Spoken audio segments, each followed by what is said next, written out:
tortura sempre existiu, só que ela se restringiu sempre à classe mais pobre. Sempre. Desde que veio a Guarda Imperial, fundada por Dom João, a especialidade deles é torturar pobre. Nunca ninguém falou nada. Por que a tortura tomou essa dimensão e revoltou tanto? Porque durante a ditadura, a tortura foi para a classe média, foi para as universidades, foi para os intelectuais de esquerda. Aí a tortura virou assunto. Então os caras estão falando da tortura da ditadura e a tortura de agora. Está acontecendo agora na delegacia, se você for lá nas cadeias, está acontecendo tortura. Mas é pobre, aí pode. Então chega a ser vazio essa perseguição a esses torturadores. Não que eles não mereçam, mas não toca no cerne da questão. E a tortura de agora não é mais importante que a tortura de ontem, não? A que está acontecendo agora não deve ser denunciada com muito mais vigor do que a que aconteceu durante a ditadura? E que ditadura é essa? Que não acabou porra nenhuma, trocou a cara, agora eu vou dizer que não é uma ditadura?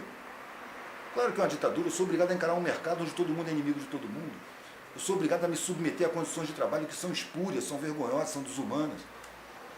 Eu sou obrigado a conviver com uma situação social onde eu vejo miséria, me incomoda, me envergonha. Não precisa ter miséria. Com tanta tecnologia, com tanto conhecimento, não é possível detectar as causas da miséria? É possível e é fácil. Só que não se pode. Isso vai ser um crime. Você não pode procurar a causa da pobreza. Por quê? Porque a causa da pobreza está no privilégio. E o privilégio está no poder. O privilégio está por trás, está nos bastidores da política, comprando os políticos e construindo as políticas públicas, que não são públicas. A política pública foi privatizada. O poder público está privatizado. Você tem um monte de exemplos aí. É só você fazer leitura. Olha Belo Monte. Quem apoiou Belo Monte, cara? Eu não vi ninguém. Eu vi um monte de gente rechaçando. Começando pelos indígenas, que passaram 6 meses acampados lá nas palavras dos ministérios, sendo espancados e expulsos, no dia seguinte chegavam, baixavam e acampavam de novo. Os caiapós declararam que iam à guerra até a morte, porque eles viram o que fizeram com os parentes deles em Tucuruí, e eles não iam querer que acontecesse com eles. Não admitiam. Os ribeirinhos se levantaram contra. Altamira, a prefeitura de Altamira, pediu, pelo amor de Deus, para o governo central parar com a construção de Belo Monte, porque tinha atraído um monte de miserável. A cidade tinha duplicado a população só com miseráveis. Mais de 100 mil pessoas. Sabe? Tinha 100 mil pessoas em Altamira. 100 mil chegaram, miseráveis, para procurar emprego. E enquanto não rolava Belo Monte, que todo mundo estava esperando, ali era o caos, velho. Prostituição infantil, violência pra caralho, assassinato pra caralho, conflito pra caralho. A prefeitura pediu, pelo amor de Deus, para com Belo Monte. A OEA declarou que era um crime contra a humanidade. Os direitos humanos da ONU, a Comissão de Direitos Humanos da ONU, declarou que era um crime. Genocídio, crime contra a humanidade, contra o meio ambiente. E o governo do Brasil disse para eles para não se meterem nos assuntos internos, não, que a gente aqui resolve nossos problemas. Era um crime de diversas formas. E o governo manteve o pé, foi construir Belo Monte. Por quê? Porque era um acerto de campanha. Quem é o consórcio que está construindo lá? Odebrecht, Andrade Gutierrez e Camargo Correia, os maiores financiadores das campanhas eleitorais. Era um compromisso de campanha, ou seja, a política pública foi privatizada. Não tem mais política pública. É mentira. Pontualmente, em lugares onde você pode só mexer na cosmética, eles fazem para construir o cenário. Mas, essencialmente, a política pública foi privatizada. É dominada por banqueiros e mega empresários. Isso para mim está na cara.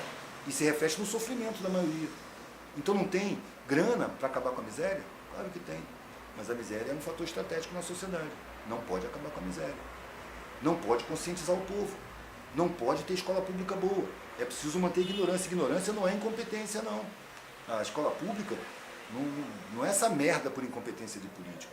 É essa merda porque é parte da estratégia de dominação. Você mantém na ignorância. Para manter tudo como está. Se o povo se informar, é um perigo. Pode mudar a estrutura. Ele pode se dar conta que o poder é dele. É da massa. E a massa não se sente empoderada. A massa se sente impotente. E isso é mantido estrategicamente. Tudo que tentar conscientizar o povo foi e vai ser atacado por essa corjazinha, esse punhado que domina os poderes públicos.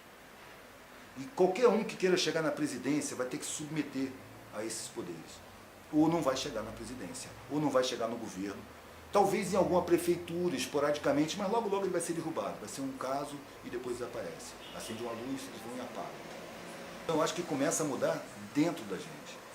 A gente parar de colaborar com isso, com os nossos objetivos de vida, com os nossos valores, com os nossos comportamentos, com os nossos desejos, com as nossas concepções. Eu não vejo o trabalho como um sacrifício, eu vejo o trabalho como uma necessidade. E ele tem que me dar prazer. Ou não é trabalho, é castigo.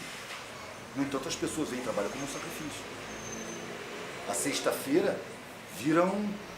Nossa, sexta-feira é um desejo. A segunda-feira é um inferno. Nossa, amanhã já é segunda-feira, puta que pariu. Por quê? Porque aceitou trabalhar no que odeia. Então você restringe a sua vida à noite, aos feriados, aos fins de semana. Então 1/3 da sua vida vai ser sacrificado, vai ser uma bosta, vai ser uma merda que você vai odiar. É natural quando você chegar nos 50 anos, você tem que tomar um monte de remédio. Está com úlcera, está com problema nervoso, tem um monte de... Somatiza a angústia. Que você tem que fazer o que você odeia. Se as pessoas se recusassem a trabalhar no que detestam, o mundo mudaria, assim. Mas não, elas são induzidas e amedrontadas para aceitarem o trabalho como um sacrifício. Até a palavra trabalho vem de tripalium, eram 3 paus que torturavam na Roma antiga. O trabalho é feito para subalternos, para os escravos, para gente inferior. A escravidão nunca deixou de existir, cara. Eles desinstitucionalizaram. Mas ela passou a ser muito mais grave, para ser mais barata. Porque agora é o escravo que se mantenha. Se ele quebrar, chama outro. Tem que ter gente desocupada para isso. Mão de obra reserva. São os desempregados, que ficam ali, esperando. Na hora que os empregados aqui vão caindo, porque eles vão caindo, eles chamam. Mais um, aí forma aquela fila. É como eu li uma frase há pouco tempo atrás. Hoje as pessoas fazem filas para serem escravizadas. Ficam numa ânsia para serem escravos. Porque fora da escravidão é a miséria. Ou seja, a gente não é ser humano. A nossa coletividade não chegou ao patamar humano. Eu acho que quando chegar nesse patamar, pelo menos na minha concepção de humanidade, vai ser inadmissível ver gente abandonada. Ver criança na rua, catando lixo. Isso é uma coisa para parar. Mas, peraí, vem cá, vai na prefeitura. O que está acontecendo que tem gente miserável nessa cidade? Tinha que ter brigadas populares, de entrar lá e prender o prefeito. Você está deposto, né? Agora, miserável aí comendo lixo, olha as periferias como é que estão. Está preso. Por quê? Porque está servindo a empresário que tem muito mais do que precisa para viver e para manter os privilégios, está tomando os direitos básicos da grande maioria periférica. Cara, a cidade funciona como um coração. De manhã, vem para dentro, de noite, vai para fora. É isso que faz ela funcionar. É a periferia vindo botar a sociedade para funcionar. Se um dia eles não vêm, nada funciona. A sociedade depende inteiramente dos mais pobres. Quem carregou? Quem botou esse chão aqui? Quem botou asfalto aí? Quem botou os postes? Quem botou as telhas? Quem construiu os hospitais, as escolas, as mansões? Tudo foi mão de pobre, mano. Você olha as pessoas andando na rua, quem construiu essa roupa toda que as pessoas estão usando? Mão pobre. Quem fez os sapatos? Mão pobre. Os mais pobres, eles fazem tudo que se usa, velho. Tudo. Você entra num carro, foi pobre que fez. Quem conserta o pneu? Quem bota a gasolina dentro? Quem prepara tudo? Quem tira o lixo da sociedade?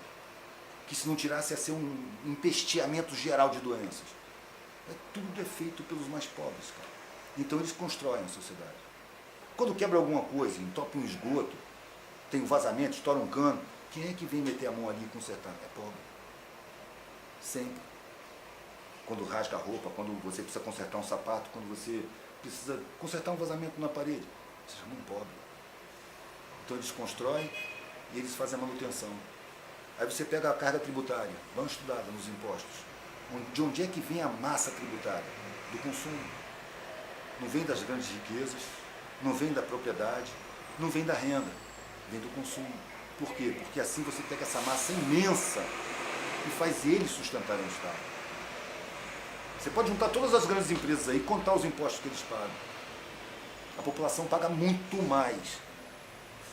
Então eles constroem, eles fazem a manutenção e eles bancam a sociedade.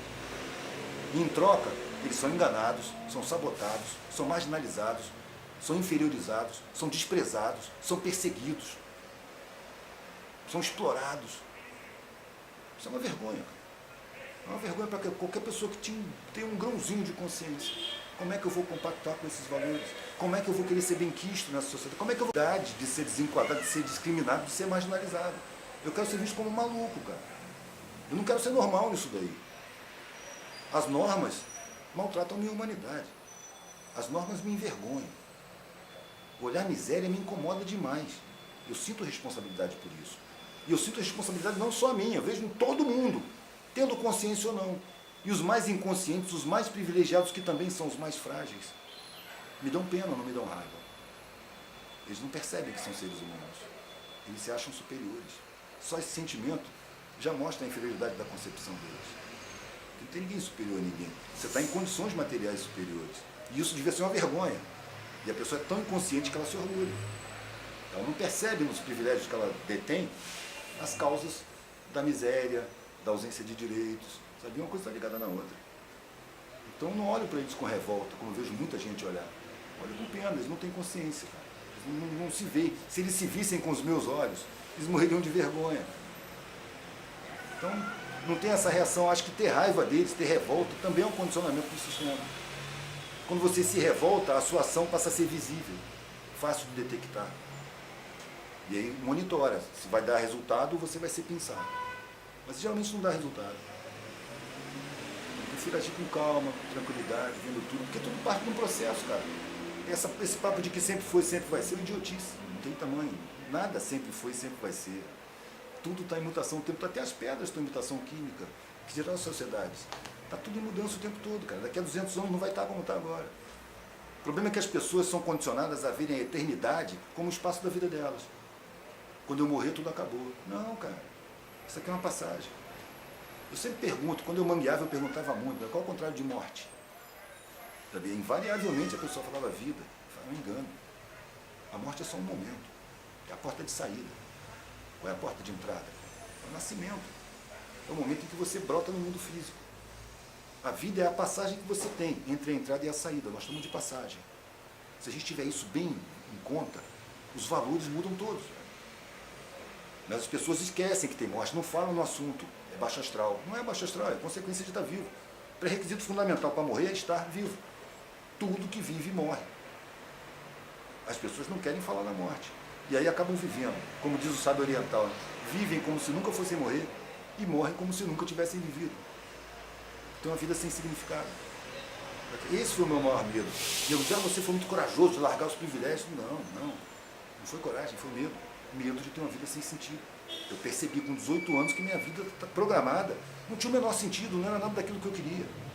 Era garantir meus privilégios, era continuar frequentando o clube, papeando aqueles papos babacas, falando de consumo, usufruindo diante da miséria, da carência.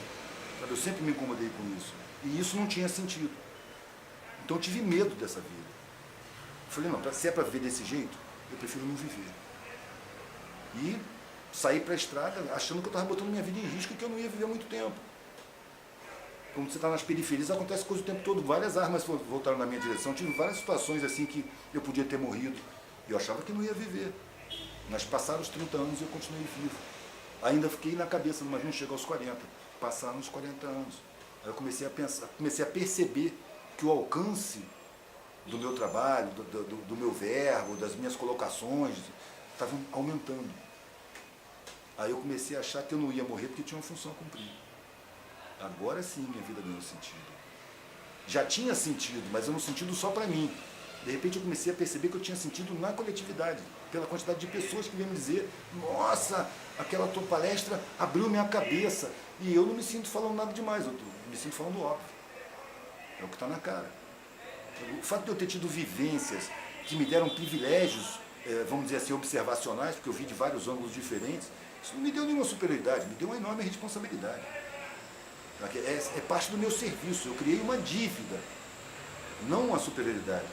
Que é muito comum eu ver por aí, as pessoas começam a perceber que sabem mais alguma coisa ou qualquer coisa do que as outras e começam a sentir superioridade. Isso esteriliza a função humana dela. Sabe, se eu tenho algum privilégio, eu tenho alguma coisa a mais do que alguém, eu sou mais responsável do que esse alguém. Eu não sou melhor do que esse alguém. Saca? É isso que a gente tem que descondicionar. A gente tem dificuldade de tratar com as pessoas com igualdade. A gente é condicionado a ser ou superior ou inferior. A busca da igualdade, para mim, ela é muito antiga. Tem mais de 30 anos. E eu percebo a dificuldade que é você sentir igualdade. Sabe, até hoje eu não consegui, não. Eu eliminei aquela coisa ridícula, sabe, as superioridades por motivos ridículos. Mas imagina que eu estou do lado de um cara que louva um Eike Batista da vida. Pô, é difícil eu não sentir superioridade diante de um idiota desse. Quer dizer, eu ainda não cresci o suficiente. Sacou? Eu ainda estou em crescimento. É bom perceber essas falhas para a gente não se arrogar superioridades, que são ridículas, ninguém é superior a ninguém. Aí eu busco a imaginação de novo. Vou lá para o cosmos, olho o planetinha, não, olha a estrelinha, o Sol, uma estrelinha anã, e percebo que o planeta é uma poeira cósmica, perdida num espaço que a gente não tem noção. Acabou o sentimento de superioridade. É um grupo humano em desenvolvimento numa poeira cósmica.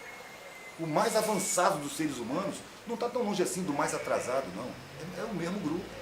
E a gente tem responsabilidade pelo grupo todo. A sua maneira de ser é uma forma de exercer a sua responsabilidade dentro da coletividade. Você estando consciente disso ou não. Que você está sempre impregnando, você está sempre trocando com a coletividade, conscientemente ou não. Quanto mais conscientemente você fizer essa troca e tiver a sua existência, mais responsabilidade você tem. Pode parecer um peso, mas ao mesmo tempo você tem muito mais satisfação para viver. Porque você escolhe como viver. Você escolhe os valores que você quer cultivar. Você trabalha os valores convencionais que foram impostos a você desde criancinha. Você começa a ter mais clareza. E você tem mais liberdade de escolha. Apesar de não ter a liberdade plena, a gente conquista pedaços de liberdade. E esses pedaços você vai conquistando. E a vida vai tomando sentido, vai ganhando significado. Que a melhor coisa que tem na vida é um significado, cara. É um sentido. Sabe, você sentir, não, tem uma razão que eu estou vivendo. Eu estou sendo útil à coletividade. Sabe, isso é um orgasmo existencial, cara.